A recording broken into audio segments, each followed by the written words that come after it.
Salut tout le monde, aujourd'hui on se retrouve pour une nouvelle vidéo K-pop et aujourd'hui on va parler d'un sujet. J'ai eu l'idée, vraiment genre sur un coup de tête, mais je me suis dit que ça pourrait être pas mal de revenir sur ce sujet-là, qui est ces idoles qui sont malades et qui continuent leur carrière.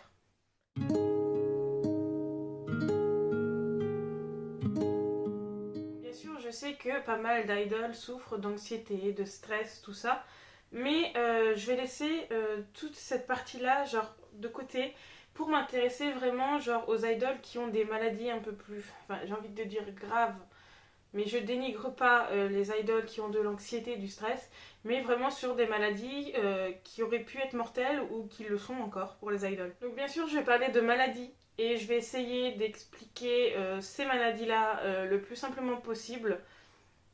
Donc autant vous dire que pour les recherches, ça a été pas mal parce que vraiment, il y a certaines maladies, je me demandais, genre vraiment rien que le nom, j'étais en mode Donc si vous me voyez regarder mon ordinateur pour vous expliquer la maladie, c'est vraiment genre pas pour vous embrouiller tout ça parce que il y a des fois c'est un peu difficile à comprendre. On commence par une idole dont je ne soupçonnais pas, mais vraiment pas du tout la maladie, c'est Yolin, donc de l'ancien groupe Sista. Et autant vous dire que quand j'ai fait mes recherches et que j'ai vu qu'elle était atteinte d'atrésie biliaire, je me dis, mais qu'est-ce que c'est que ça? Genre, je ne savais même pas d'où venait. Bon, je me suis doutée que biliaire, euh, ça touchait tout ça, l'estomac, tout ça. Mais j'étais en mode, mais je ne connais pas du tout cette maladie. Donc, pour ce qui est de l'atrésie biliaire, c'est une obstruction des voies biliaires extra- et intra-hépatiques. Et donc non traitée, l'atrésie des voies biliaires conduit à la cirrhose biliaire et à un décès de l'enfant de moins de 3 ans. Parce que l'atrésie biliaire, c'est quelque chose qui ne touche que les bébés. Et donc du coup, Yolin a eu cette atrésie biliaire. Et donc du coup, elle a été soignée hein. Aujourd'hui. Logiquement, j'ai pas pu trouver, mais donc logiquement, aujourd'hui, elle ne risque plus rien parce qu'elle a eu recours donc à une opération qui a fait que ils ont remplacé les voies biliaires atrophiées par un segment de l'intestin. Après, c'est tous les termes médicaux, mais elle a eu une opération, donc logiquement aujourd'hui ça ne pose plus de soucis. Donc rien que ce premier exemple montre qu'en fait les maladies, elles sont pas toujours visibles. Euh, des fois c'est des choses qui ne se voient pas ou qui ont été soignées, mais qui des fois peuvent en fait encore poser problème. Par exemple, le cas suivant, c'est que je vais vous parler de Yuna. Yuna, on sait, je pense à peu près tous, Yuna a de gros problèmes de santé. Rien que sur son Instagram, on voit des fois qu'elle poste ses photos et on se dit mais bordel, elle est maigre. Et des fois elle nous poste des photos de sa balance où elle montre qu'elle fait que 44 kilos. Bah, c'est choquant quoi, tu te dis il y a un problème. Et donc il y a peu, Yuna a posté sur Instagram, il y a peu, ça doit remonter quand même, qu'elle avait des problèmes psychologiques, qu'elle était atteinte de dépression et de troubles de panique, mais qu'en plus de ça, et c'est ça dont je vais parler, de syncope vasovagale ou vagale. Là j'ai mis syncope vagale, mais on peut dire syncope vasovagale aussi. Et donc du coup, le malaise vagal est un ralentissement du rythme cardiaque associé à une chute de la pression artérielle. Donc il peut s'exprimer par une perte de connaissance brève ou totale. Donc dans ces deux cas-là, en fait, on parle de syncope vasovagale ou vagale parce que tu perds connaissance. Et donc ces syncopes sont créées par un trop gros stress. Et je sais qu'on a déjà vu certaines vidéos où Yuna ne se sent pas bien et elle marche vraiment très lentement avant de s'écrouler quoi. Et donc du coup, les syncopes vagales, il n'y a pas de traitement. Sur les sites que j'ai cherchés, on conseille juste de ne pas sauter de repas et d'avoir le sommeil avec la meilleure qualité possible. Mais alors quand on concilie donc ces trucs-là, plus la vie d'idole, ça rentre pas en cause parce que déjà des fois il y a des régimes à faire, on mange pas tout le temps, on oublie de manger, le sommeil c'est pas du tout la bonne qualité qu'il y a, hein. Des fois tu dors très peu, voire tu dors pas du tout, ou alors tu dors vraiment genre dans des endroits, je vais pas dire genre dans les voitures, dans les avions, donc c'est pas du sommeil réparateur.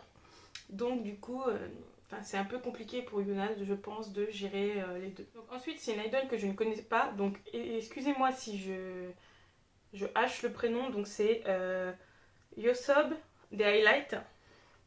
Et alors lui, il a vraiment pas eu de chance parce que je pense qu'il a eu la maladie que toute idol ou tout chanteur, tout milieu confondu, a une trouille impossible à gérer s'ils attrapent cette maladie.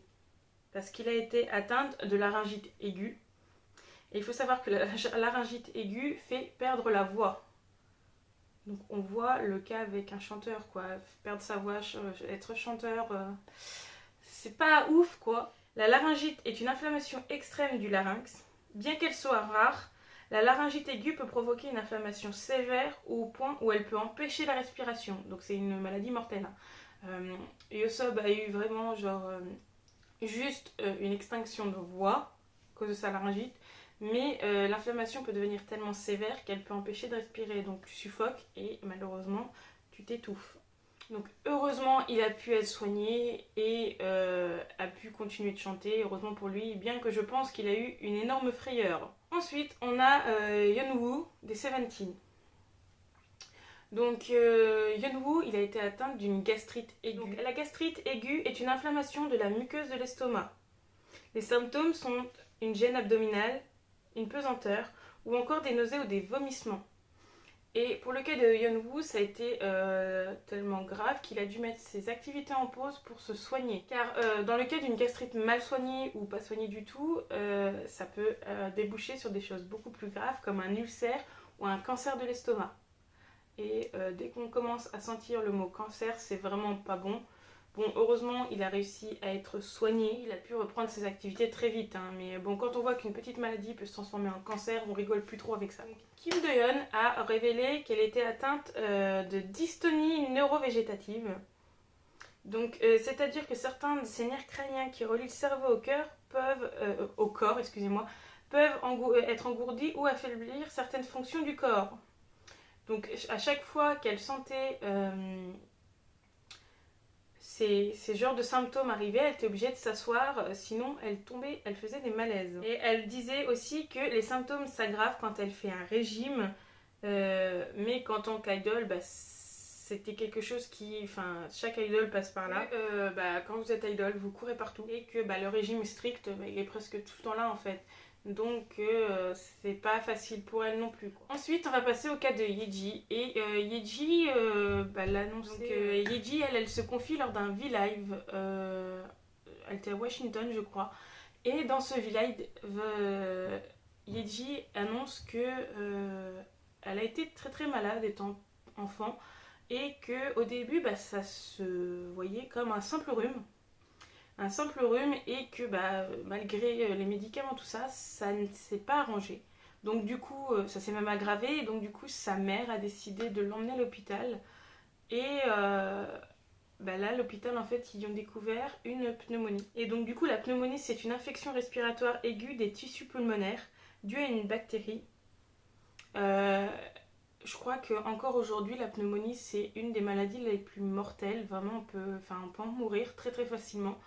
Et donc du coup, comme Yeji était dans un petit hôpital et que c'était assez grave, les médecins ont décidé de l'envoyer au grand hôpital de Séoul pour essayer de trouver des antibiotiques qui faisaient effet parce que son état était tellement grave à ce moment-là que l'opération pour la pneumonie aurait eu plus de risques de la tuer que d'arranger les choses.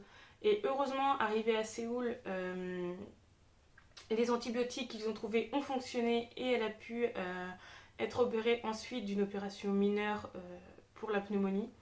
Mais c'est arrivé à un moment tellement grave que plus tard, quand elle demandera à sa mère pourquoi elle pleurait ce jour-là, sa mère lui avait dit que les médecins lui avaient demandé de en fait, se préparer au pire, quoi, parce que vraiment, à un moment, ils avaient perdu espoir, je pense. Et à peu près dans le même niveau de gravité, on a Choi Yena qui faisait partie des Aizone. Et c'est aussi une maladie qu'elle a eu enfant. Et Yena a tout simplement contracté un lymphome. Et à partir du moment où on y a expliqué qu'elle était atteinte d'un lymphome, elle a passé beaucoup de temps à l'hôpital. Et les médecins en fait au fur et à mesure perdaient eux aussi espoir parce que vraiment genre son état se dégradait très très rapidement et ils avaient eux aussi demandé aux parents de se préparer au pire parce que enfin arrivé à ce moment-là ils ne pouvaient plus rien faire.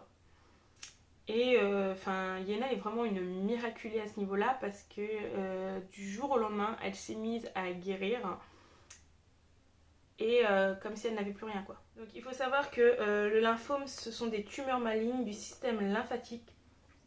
Ils sont responsables du développement de tumeurs au niveau des organes lymphatiques.